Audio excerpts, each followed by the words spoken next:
So welcome everybody to the SongMe interviews. I'm Joshua Hamilton, and I'm here with one of my favorite musicians, Oh Sammy, who I had the pleasure of discovering on TikTok. Magical place. Yeah. So, Sammy, I keep thinking about, where the musicians are, Yeah. Who watch this content, who are following SongMe and thinking about, getting started on their musical journey. Yeah. Maybe some of them haven't even stepped foot on stage yet. Right. And so I like to, go back to the very beginning and think about, where I started and where you started. So before you were ever, picking up a guitar, where were you at in your life? How old were you? And what was the thing that got you to start playing music? It was kind of funny. I started out, I've always been creative. Like, I've always been trying to create something, Never really knew what that was going to be. I've always sketched art, always done stuff like that, anything I can do with my hands. And I ended up starting in music because someone told me I can't. It's kind of funny, That's Just cool. singing with friends in the car, and one of them was like, "Oh my gosh, you sound terrible." I could not carry a tune in a bucket for the longest time. No, I can promise you, no one expected me to go into music. Wow. It's just crazy how I think everyone I've met in music too, their journey is different. It's vastly different, and I think that's one of the coolest things because that adds to the individuality of their music. Mm-hmm. Absolutely. So, about what age were you when you started getting into playing music? Well, I originally started writing for people first before I ever touched an instrument. Okay. Yeah, Lyrics. Yeah, and I was about 16. Okay. 16, yeah. 16. Yeah. And before you started writing for other people, were you writing any stream of consciousness, journaling? Absolutely. Like I said, I was always creating. I wrote stories, but I also wrote poetry and stuff like that. I was always creating, in various different things. But I definitely started out in poetry. Yeah. Definitely. And that's kind of that was the bridge for me, I guess. So there was a cadence, Yeah, exactly, for rhythm and stuff. Sure. And I never expected it to turn out to lead me to, music. It's crazy. So what was that transition? You're creative, you're journaling, and you're writing poetry and drawing, doing visual art. And then what was that bridge? What was that thing where you said, okay, I'm gonna write a song for someone? How did that happen? It was funny. We had a friend who had leukemia. At the time was terminal. She's alive today. Wow. So she actually made it through terminal leukemia, crazy enough. And we had an event for her trying to raise money. Maddie was going to write the song. And she kind of came to this creative stop on the song. We all do. I encounter that every day. And we're best friends. And she knew I could write poetry. And she knew I had some words. And one thing led to another. And the song was written in 30 minutes. Wow. And that's how it all began. And she wrote the music, you wrote the lyrics? Yeah. It was a very collaborative effort on this one. But yeah, I really had no musicality at the time. But I did have little melodies in my head, Sure. I think everyone does to an extent. So before you're playing an instrument, you're still humming. Yeah. Right? Yeah. You're thinking of melodies, you're kind of going through the flow of what you think you might want the song to sound like, even before you've ever touched an instrument. That's the cool part of it. Yeah, that's a very cool part about it, especially like the human brain.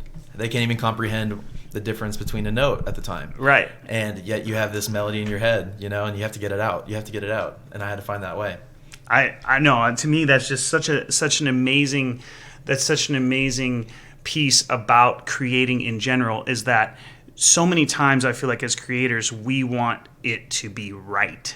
We want it to be perfect, or we want, before we put it out there, it's like, here's someone, ladies and gentlemen, who didn't even play an instrument yet and is writing songs, okay, and transitions and progresses over time into an amazing songwriter who's writing for people all over the place, all right? So we'll get into that. But I just, again, to add that little tidbit of inspiration, if you're not even playing an instrument yet, that's okay. Like if you're into music and you like music and music is pulling you in, like chase that, go with it, because you never know where it's going to take you. Exactly. I went from knowing nothing about music, people calling me tone deaf, to playing 4 instruments in 1 year. Okay. And starting to sing. It took 1 year. And that just goes to show really that what you put your mind to and what you put your passion to. That's the most important thing to me. Focus. You don't need any musicality, obviously, to start out with to be in music. You just need a drive and want to do it. Desire. A love for it. Exactly. Desire. That's beautiful. So you wrote this song with Maddie. Yeah. And now, what happens between there and starting to play your first instrument? What was your first instrument? Ukulele.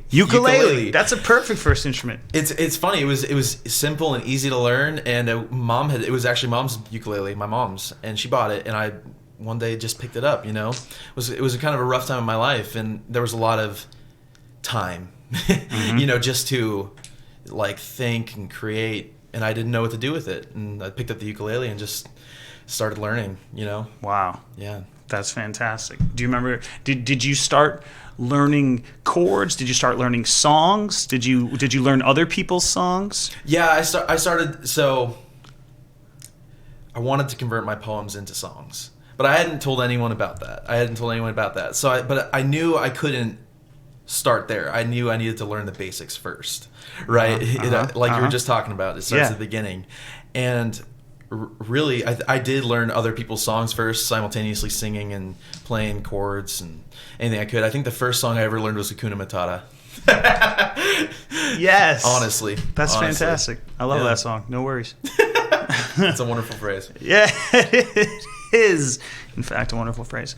Okay, so you're learning the ukulele. You have this desire to make your songs into, bringing the music into your songs poems, and the lyrics that you've been writing. Yeah. And so when does that happen for the first time? When do you write a song for Sammy, Oh Sammy, for the first time? It was very quick after I got into it. It was almost immediate. Once I was able to navigate chords and singing, right? Once I was able to gauge the notes and what they meant. I'm a very visual person. Everyone learns differently. There's people who learn by ear. Everyone's different. But for me, I needed to be able to visually comprehend what music was before I started. And so it was basically immediately after I could figure it out. Wow. With learning music, there was no hesitation for me. I've always loved music. Couldn't sing, but I always loved music. I always had a passion for it.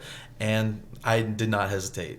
So I being around vocalists, I've been around vocalists a long time. My sister is a professional vocalist, and we have grown up around people who are phenomenal singers who all hate their voices. So, I think that you might hear yourself that way. But what was the difference between tone deaf Oh Sammy to dun dun dun dun, oh, the guy can sing, and I know that's a transition that takes time, obviously. Absolutely, you have to be patient with yourself. That's what I'm driving at. Is you don't just sing one day and feel like, man. Some people are very skilled and talented. Some people right are off born the bat. for it, but sometimes people like you and me, it takes practice. Absolutely, all it was is hard work. There's nothing else to it. It is very simple and plain with this one, But I want to dig a little deeper. What was that hard work? What was that hard work? Was that singing songs? Was that vocal exercises? Was that vocal coaching? It was vocal. It was all of the above. But I think the biggest thing to actually hear yourself and love what you're hearing is about thinking like an artist. Keep going. You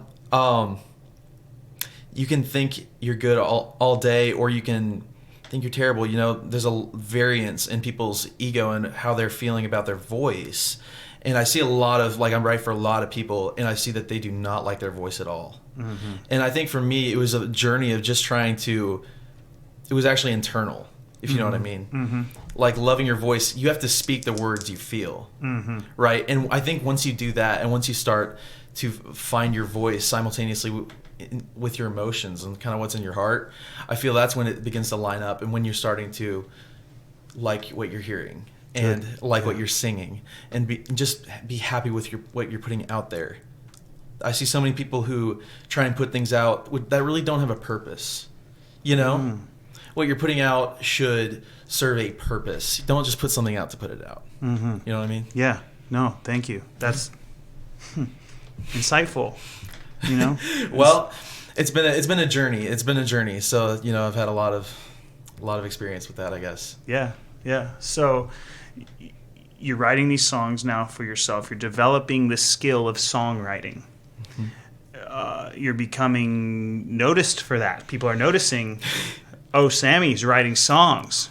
So you wrote the song with Maddie, and then now you're writing songs for yourself. And then you go back, you kind of also still continuing to write songs with Maddie at this time? Absolutely. Maddie and I will always write together. Yeah. Maddie Anderson, she's my sister, and she's an absolutely incredible musician. I look up to her with everything in me. Just trying to be more like her every day, and I hope that's the hope, honestly. No, I will always write with her, and I always helped her out because she started very early in her life, starting music. She's always wanted to be a singer, and I feel like it's so funny because we were raised in the same house, and we've both found music in completely different ways. In that, So once you started getting, into writing your stuff, writing with Maddie. Now, when did you transition into start writing for other people outside of you and Maddie? Once you build the confidence, Okay. 90% of what you have to do in music is based off your confidence. I think as a performer, I think you'd agree with that. It's a lot. It's a lot, and just being able, even if you're not confident, you still have to be bold, right? And so I've always helped Maddie with just anything I can. I always wanted to be a part of it. I always wanted to be part of what she's doing. And you meet people and they hear your stuff. It's all about connection, really. Yeah. Making connections on not a musical level necessarily. Sure. I think you and I didn't even connect on a musical level first. We were not just really on TikTok. Yeah, it's just right. Funny. You know what I mean?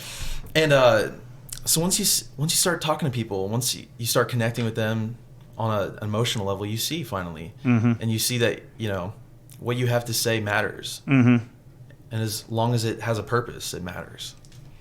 So I want to get into this TikTok thing now because this is it's just a cool story. It's really cool, and a lot of people know the story, the swag story. When I found your profile, right? A couple views. I mean, it was like, so I saw your profile, and I was just like, this guy is so himself that nobody can touch him. That's how I felt about you. I felt like you were going to express what you felt you wanted to express. And I think that's, to me, that's the interaction that I saw from your fans. They were looking at you and they were thinking to themselves, damn, like he is just going to be himself and be authentic. And I think that's definitely one of my attractions to what you do, but also I think for your audience, your general audience, it's so authentic. And people want to be like that. Absolutely. So you're inspiring people to be themselves. And I'm telling you, I am on TikTok like crazy because it's the nature of our business. Right. So I'm always looking for musicians. I'm scrolling through TikTok. I'm watching live streams. I'm going in and watching people's videos, their non-music videos, trying to figure out a glimpse into the type of person that they are. And the glimpse that you show the world on your TikTok is, I'm going to be real, and I'm going to tell you how I feel. I'm going to sing about things that I think are important. I am just an authentic, genuine person. And to me, that's what I mean by swag. That's what I mean. I mean, not necessarily the look or the feel. I mean, the way that you are yourself and you stick to that, and that you are not bendable. right? Exactly. So nobody's going to be able to take you away from that. That is a gift. Well, I appreciate it. That means a lot. It's it's a thing you learn every day, right? It's not something that will ever be perfect, you know? And that's part of learning to love yourself in a way, I believe. And that's also something that will happen every day that just continues to grow. And if you are yourself completely and fully in what you're doing, has no malice intent, you should be undeniable. You know what I mean? Amen. So how long now has it been since you've been on TikTok? It has been a year as of like a month ago. Okay. Yeah. Dude, fast growth too. Man. Yeah, it's crazy. Tens of thousands, checking you out every day. That's fantastic. Thank you. And so, okay, so that's where we found each other. I reached out to you, and said that I was interested in doing an interview. And I think it was months before we actually connected. And it was, yeah. I was so excited because you reached back and you were like, hey man, I've been out of town. We've been traveling around. Things have been crazy, and I'd love to come down there and do the interview and, and it's like, wow, this is so cool because I hadn't met any Atlanta-based musicians yet. Yeah. And we didn't even know. I didn't even know you lived in Georgia. In Georgia, when we were right. talking. Yeah, I figured I was going to have to fly somewhere or we were going to have to do, a virtual like you were doing Zoom. I had no idea. That's kind of the fun thing about TikTok. You had no idea. You have no about idea. TikTok, you have no idea. You have no idea who is out there watching you, who wants to contribute to your greatness. Exactly. And they are everywhere. People are everywhere. And I think that networking piece, that's the piece that I want to get to. So because of TikTok is why people started reaching out to you, right? To write songs for them? Yeah, kind of. It was it was really about in-person connection first. Okay. So let's dig a little bit. Well, I was helping Maddie out with her music, and you get to meeting producers and musicians who were trying to play in the songs, and I wanted to learn. I wanted to help her with her productions and get her vision out there. And so, honestly, just by being kind and just connecting with people, that's where it starts. And it doesn't have to be complicated, So what was that? I built up confidence like over time to get on TikTok because it takes a lot, It's a very this world can be hostile at times. It can be volatile, but like you said, if you're yourself and you're kind and you know the difference between the haters and the people who are trying to help, then you're undeniable. And it was a leap of faith to go on TikTok, and I had been severely overweight for a long time. I actually lost 100 pounds in a year. Wow. Yeah. Right on. Yeah. And so that was part of that journey of like self-love, self-confidence.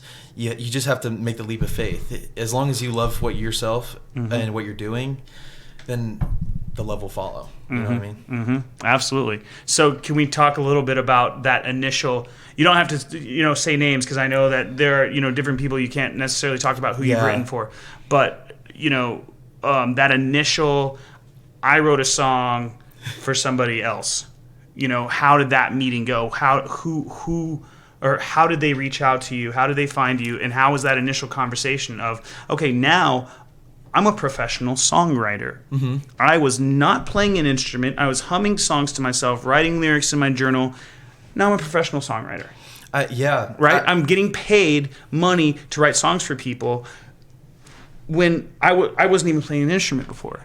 I know it's your life, so it's hard to kind of like really understand how amazing that is, but that is incredible. Thank you. That's a really big deal. Thank you. Thank you. A lot of people dream for their entire lives about being a songwriter for somebody and never even reach close to getting that. And the only reason they don't is because they don't take the chance. That's the only reason. It's about taking a chance. I had sang on a song with Maddie and written it with her, and it's about being on the credit. Someone saw, they loved the song. You never know. Like one of the first people I ever wrote for, I met in Olive Garden. You never know. One of the first people ever. You got to start small and you got to work your way up. But it's about making that connection. And he knew someone who was quite an acclaimed singer at the time, and he said, I feel like you guys' creative energy would really flow together. And so that came from a mutual friend, you know? And when someone else saw my credit on the song, they were like, they said, man, I'm just so moved by that song. I need something like that for myself, right? And so it's hard to say, but I would say that creating something that really defines what you do, you know, that really encompasses your skill or just even your personality, right? They said, I felt like I knew you from that song, and I wasn't even the one singing it, right? And so just about writing from experience and just connecting with people, it goes back to that. It's kind of funny, you know? Yeah. 90% of the, you know, we go back, we can talk all day about everything, but a little bit of it in everything is connecting with people, you know? Yeah. I wouldn't be here talking to you if we hadn't just connected. Sure. You know, I wouldn't be in music if I hadn't just taken a chance on the guy in Olive Garden who said he had someone, you know? You never know. But I had known the guy in Olive Garden, but anyways. Sure. Well, but the idea of you do the initial project, you have a credit, and somebody sees that credit, and then they do a project with you, and then somebody else sees that credit, and it just continues. Like, you know, yeah, exactly. And so I think you're absolutely right. Having the courage to start, exactly, and go, instead of going after the Grammy, go after that first credit. Just get one credit, and then people are going to see that, and you continue to grow from there. Exactly. Get the credit, reach out to people, do what you can. It's just like anything else. It's just like anything else. If you want it, you have to go for it, and you have to make the right moves to do it. It's not really hard, other than the fact of putting yourself out there. Sure. Sure. So some may know that now we have called you to be a social media spokesperson for SongMe. So thank you for taking that on. And then, you know, I want to talk about a little bit what's, you know, in the road ahead for Oh Sammy. You know, we've got some singles that have come out, you know, and I think I remember you talking about a little under the radar of, you know, some songs being written up in Nashville, you know. Yeah, so absolutely. So what are some things that we have as your fans to look forward to? Well, I have a single coming out soon. This might be the announcement. It's called One to Blame. I teased it on my TikTok, and then it kind of blew up a little bit, and people really loved it, and they want me to put it out, and that's what I want to do. This is a love song. This is a happier song. Okay, you know, this is one. It's very ironic, and I just want people to feel something. I want, whether you move, whether you cry, whether you laugh, whether you sing to it, I just want them to feel something, And so yeah, I have 2 singles coming out soon, very soon, probably this year, including One to Blame first. I think that'll be this month. Okay, which I'm very excited for. Right on. It's been a project a long time in coming, and we've worked very hard on this. Yeah. From everything to the video with Asa Lashley, he's incredible. To Aaron Pace produced it and mixed it and engineered it. It was a really incredible experience. Awesome. And I just finally am. It's kind of a relieving feeling once you're on the verge of getting something out. You know, it's exciting. You can be nervous. There's endless feelings you can feel when releasing a song, right? Absolutely. But I just want people to feel something when they hear this. Right on. I think they will. So very last thing I think for now is, you know, I just want to talk a little bit briefly about your creative process. Yeah. And you know, kind of the places and spaces that, you know, kind of get your creative juices flowing, and where, you know, you are the most natural at creating music, you know, as far as, you know, studios, at your house, in your room, you know, with an acoustic guitar, with headphones and an electric, at a piano, at a ukulele, you know, what does it for you to kind of get the ball rolling? That's a great question. It's not necessarily about the physical space I'm in, but it's about being comfortable and like being connected with that person I'm working with. You know what I mean? Yeah. I think flow of creativity is super important, and not having nothing really impede that. So whether that be just you two barely know each other, you just started working with each other, right? I just want to get to know them. I want to get to know how they work. You know, everyone's creative process is different. I believe mine works a little bit like a mirror. I reflect, you know, I reflect what I'm getting, and like, I don't know, I've connected with so many people and I've created so many different ways. You know, it's not necessarily the physical space. It's about who you're working with. And as far as instruments, I feel really, really creative on piano. On. Which I'm sure you relate to. You're a big pianist. Of course, I love to play piano. Yeah, sure. Yeah. So I will always have my piano with me when I'm creating, and it's just about the people you're working with. Right on. So let's tell everybody where they can find you. Right, Spotify is streaming your music, right? Yeah. So you can find me on basically any streaming platform as Oh Sammy, and on TikTok, Oh Sammy. O._Sammy on TikTok, Instagram, Facebook. You know, I'm everywhere. Just all you have to do is look. Ubiquitous. Fantastic. Well, ladies and gentlemen, Oh Sammy, thank you so much for being here. Can't wait till I get to interview you again next time. Thank you, man. I really appreciate it. Yeah. Thanks a lot.